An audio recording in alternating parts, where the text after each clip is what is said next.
nitakupa kichwa cha somo. Ukiona kama kuna kinachokufaa cha kuandika, andika. Cha kusikiliza, sikiliza. Jamani, haleluya. Baba mzuri ni baba yule ambaye anamuandaa mtoto wake kwa ajili ya kesho yake. Baba mzuri ni yule baba ambaye anamuandaa mtoto kwa ajili ya future yake. Maana yake nini? Mtoto anaweza akawa ni mdogo leo, lakini vile anavyomlea, vile anavyomkuza ni kwa ajili ya kuimarisha kesho yake. Kuna wakati anaweza mtoto akawa legelege, kana kwamba baba anaona huyu mtoto baadaye anaweza akaniaibisha, acha nimkomaze kidogo. Anaweza akampitisha kwenye mazingira fulani ili kusudi baada ya muda vile vitu alivyomjenga kwa wakati huo vitamsaidia baadaye. Jamani, haleluya. Lakini ukiona baba ambaye anamlealea mtoto wake kimayai, yaani kila kitu anataka, kamaliza kula ugali anataka chipsi anapewa, kamaliza chipsi anataka soda anapewa, uji anapewa, kila kitu anachotaka huyo baba anamlemaza mtoto wake, na baada ya siku chache mbeleni atakuja kumwaibisha. Kwa hiyo baba mzuri, kama Biblia inasema mtoto akizingua anaweza akapigwa bakora. Kwa maana yake, ili mtoto kuna wakati mwingine inabidi apigwe vizuri ili kusudi aje kuwa bora baadaye. Tunaposema Elisha Musa anatajwa mahali, maana yake kazi ya Musa itaonekana kupitia mtoto wake. Jamani, haleluya. Kwa hiyo baba bora au mzazi anaotakiwa, au baba bora au mzazi mzuri ni yule anayemwandaa mtoto wake ili kusudi baadaye aweze kukabiliana na vitu vingine. Jamani, haleluya.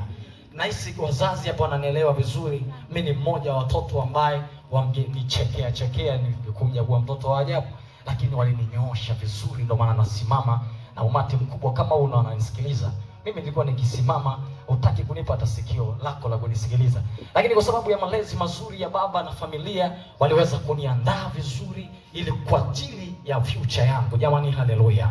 Na wewe mpaka umekuwa hapa sasa, ni kazi kubwa ya baba yako na kazi kubwa ya familia. Wengine wajalelewa na baba, wengine wamelelewa na mama, wote hao ni familia, wamekujenga. Nataka nikupe msingi hapo, sasa tulia tu, utanielewa baadaye. Jamani, haleluya. Jamani, haleluya. Sasa nikupe kitu kimoja hapo, umenielewa? Amen. Sasa kama baba anaweza akaona au dogo huyu wa kiume, lakini vile anaongea anafanya mambo kama mdada, anaweza akampiga, akampetesha jembe akalime huko ili kusudi aache ujinga. Anaona baadaye anaweza akaja kuletea ujinga hapa nyumbani, kwa lazima nimwadabishe mapema. Anaona huyu udogo wa kike huyu, mbona alivyoilivyo, kama baadaye anaweza akaniaibisha. Baba mzuri ni anamtengeneza mwanae. Wakati mwingine baba anaonekana kama baba mkali au mbaya machoni pa mtoto wake, lakini hawezi kuelewa kwa sababu kwa wakati huo, lakini baadaye atakuja kukumbuka, ndio nilistahili kufanywa vile kwa sababu ya hapa nilipo.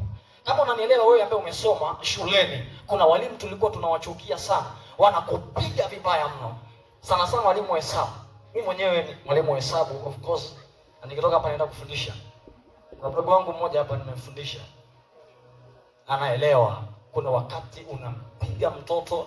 Kuna siku nilimpiga mpaka akasema, wanafunzi wengine wakasema, hivi huyu ni kakako kweli? Wanamwambia, ni kakake, kwa sababu anataka kuja kuwa bora baadaye. Lazima andaliwe mapema. Unaweza ukaona ni mbaya, unaweza ukaona ni hatari, lakini kumbe ndio uzuri wenyewe. Jamani, haleluya. Haleluya. Sasa hapo msingi kama unaanza kupanda kidogo, haya ngoja nijazie kidogo alafu nikahubiri katika jina la Yesu ali hai. Sasa Biblia inasema ikiwa baba yenu walio waovu, lakini baba yako anaweza kuwa sio muovu, anaweza kuwapa vitu vyema. Sikiliza. Baba yako anaweza kuwa umeokoka na umekaa naye hapo, lakini anaweza kukupa kitu chema. Baadaye anasema, je, si zaidi baba yenu wa mbinguni? Sasa mimi nataka nikwambiaje?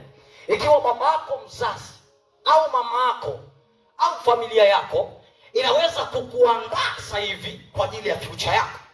Ikiwa baba yako mzazi anaweza kukupitisha kwenye mazingira fulani kwa sababu ya kesho yako. Ikiwa baba yako mzazi anaweza kukupitisha kwenye mazingira unaona kana kwamba huyu sio babangu, kana kwamba unaona huyu mbaba anataka kuniua sasa, lakini kwa ajili ya kuimarisha kesho yako. nikaona kwamba yani kama umekosa baba vile, lakini ndo baba ambaye anakutengeneza.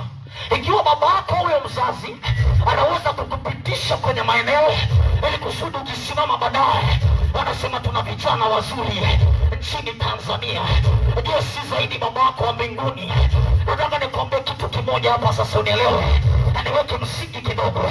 Akumbe vile wanafanyaga baba zetu ni zaidi anavyofanya baba wa mbinguni. Wakati nasoma Biblia niko nimejifunza kitu cha ajabu mno. Akaniambia, mwanangu, nikwambie kitu. Nikamwambia akaniambia hivi, kama baba yako anakuwazia mema kesho yako, alafu leo kuna mazingira anakupitisha ili uje kuwa bora baadaye. Hii inapotaja Houston Jonas anaeleweka kwamba ni kweli alimtengeneza huyu mtoto. Desi zaidi baba yetu wa mbinguni akanifundisha kitu kimoja sasa ambacho natamani nikwambie, akinaweza kitakujenga. Kuna mambo ambayo watuelewi. Wakolosai 1:13 anasema, nasi tulihamishwa kutoka kwenye nguvu za giza na kuletwa kwenye ufalme wa nuru wa mwana wa pendo wake. Na maana yake ni nini? Mwanzo tulikuwa tunatumikishwa na baba mwingine ambaye ni baba wa gizani, lakini tulipohamishwa, maana yake baba mlezi sio yule tena. Baba mlezi ni Mungu mwenyewe katika upande wa nuru. Na maana yake malezi ya tabia ya giza, baba wa gizani ni tofauti kabisa na malezi wa baba wa nuruni. Anavolea baba wa giza ni tofauti anayolea baba wa nuruni. Alivyoniambia hivyo sasa, nilipojifunza hivyo, akaniambia sasa hivi, hakuna mambo mengine watoto wa Bwana mnadhani ni shetani anayafanya. Hapana, hakuna wakati Mungu anaruhusu ili kukuandaa baadaye katika jina la Yesu. Hakuna wakati Bwana anakupitisha mahali unaweza ukahisi ni shetani, lakini hapana, ni Mungu mwenyewe. Ana roho chuma. Kwa miaka 3 ijayo anatengeneza mtoto, kwa miaka 10 mbeleni ijayo anakupitisha. Hata kitu cha ajabu sasa nikajifunza, anasema hivi, unapopita kwenye moto hautaungua wala maji mengi hayatakugarikisha. Kwa sababu nini? Mimi nipo pamoja na wewe. Mungu akae mahali pachafu wewe, kama Mungu yuko na wewe, manake niruhusu moto kukupima. Mtoto wa Bwana amekuandaa, anakupitisha wakati mwingine kwenye moto ili uyokuwa bora baadaye. Fahamu itangaaje usipopita kwenye moto. Hakuna wakati unapitishwa magumu ili uwe imara. Hakuna wakati unapitishwa kwa ngumu ili uwe bora. Ukiacha utamzalilisha babako. Nisaidie kusema mimi na mtoto wa Bwana. Hayo maji mengi unayoona Mungu anayaruhusu, yapo mengi sana baadaye utakapofanikiwa kupita hapa. Kule mbele ni palaini. Jamani, haleluya. Nikutie moyo wewe umeokoka.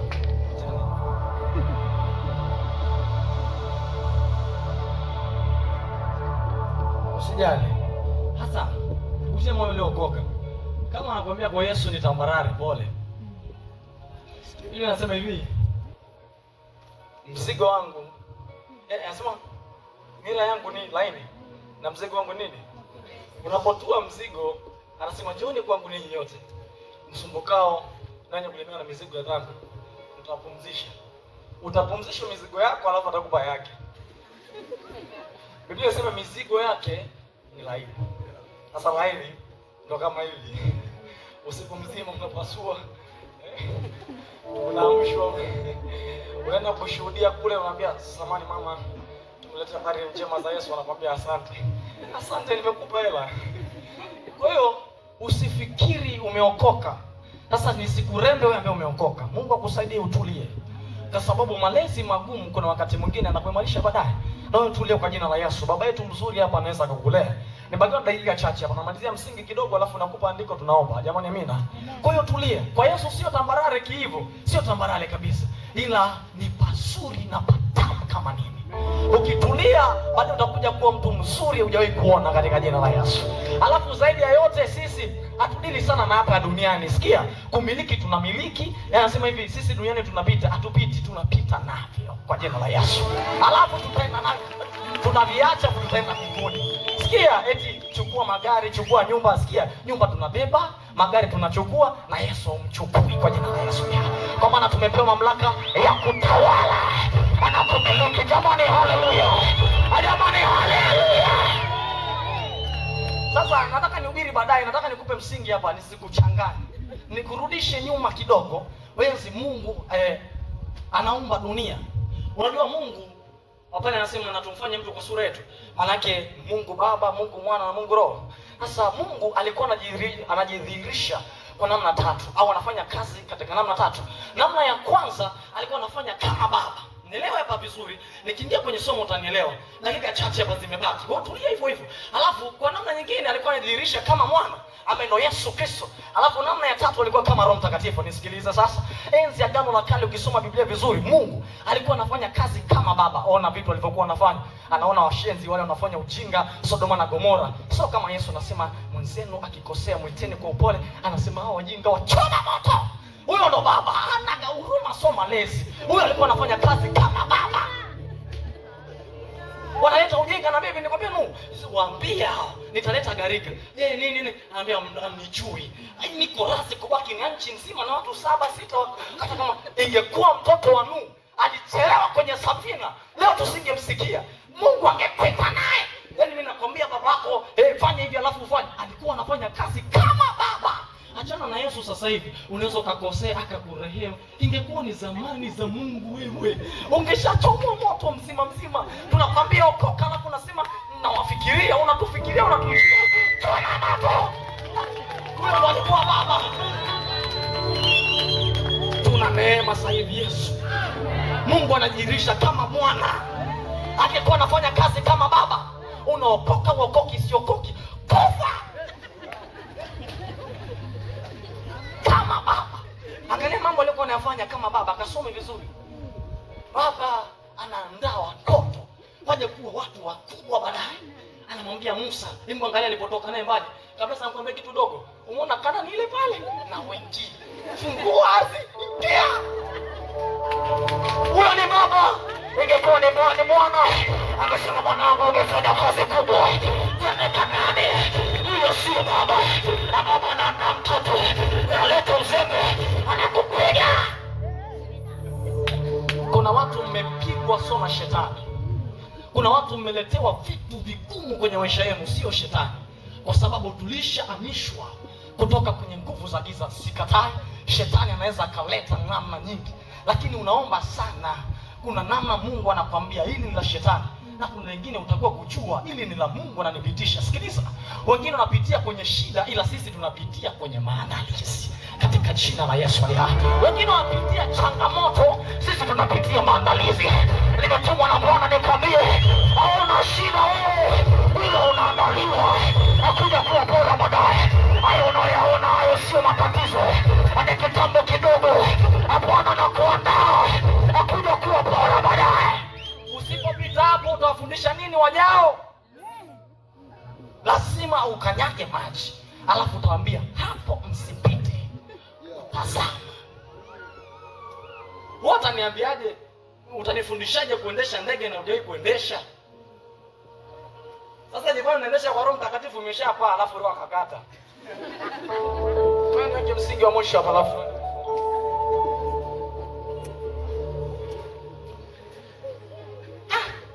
acha nimalize hapa.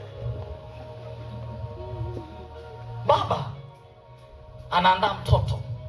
Sasa wewe unaandaliwa na babako mbinguni. Ikiwa babako hakuna wakati anaweza akakuchapa.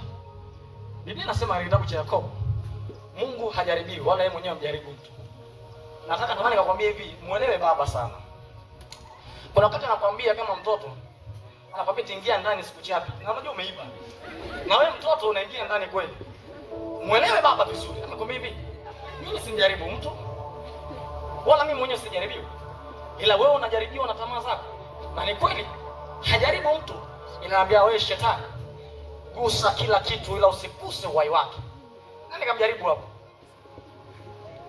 Nisikilize. Mungu kweli amjaribu mtu, ila elewa baba. Anaambia wana wa Israeli